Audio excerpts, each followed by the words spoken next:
students, today we are going to start the new chapter number 7. It's application of trigonometry. Now we have to apply trigonometry in real life situations. Okay, so now the first topic is angle of elevations and angle of depression. Okay, I am explaining you what is angle of elevation. The angle that start from the base and goes to the height. This is the angle of elevation. In any question, if it is required to find out the angle of elevation, so this is this angle, and if the angle that is above the height, and we have to find out the angle, so this is the angle of depression. This angle is the angle of depression. Our new questions depend on the angle of elevations and angle of depression, and I am going to teach you how you can use trigonometric ratios in finding out the angle of elevations and angle of depression and how we can solve. Let's start with the question number 1. So question number 1 is Li Ting standing at P is flying a kite attached to a string of length 140 meters. The boy is standing over here at P and he is flying a kite in the slant position, and the height is 140 meters. The angle of elevation of the kite K from our hand is 58 degrees. See, I told you that an angle of elevation start with the base and goes upward, and mostly it's an acute angle. So this is 58 degrees. Assuming that string is taut, determine the vertical distance between her hand and the kite.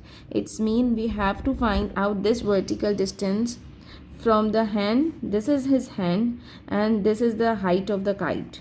So this is we have to find out this height, and how we can do, we have to use trigonometric ratios. You know, we have 3 trigonometric ratios. They are sine theta, cos theta, and tan theta. Okay, sine theta is perpendicular upon hypotenuse, cos theta is base upon hypotenuse, and tan theta is perpendicular upon base.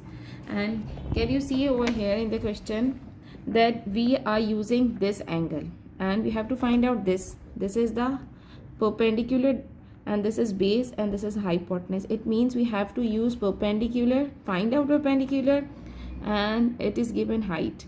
So perpendicular upon hypotenuse is which trigonometric ratio? It is sine. So we have to use sine. The formula is sine theta is equals to perpendicular upon hypotenuse, and we know the angle sine 58 degrees is equal to, what is the perpendicular? We don't know, and perpendicular we don't know, and hypotenuse we know 140 meters. So this is 140, and because we have to find out perpendicular distance, so we have to make P as a subject. P is over here, and 140 is dividing on this side of the equation. If we shift to this side, it would be multiplying. You know that whenever we shift the value to the opposite side of the equation, it will multiply. So just use your calculator and write sine 140 times sine 58 is equals to 118. So P is equals to 118.7. This is 118.7 meters.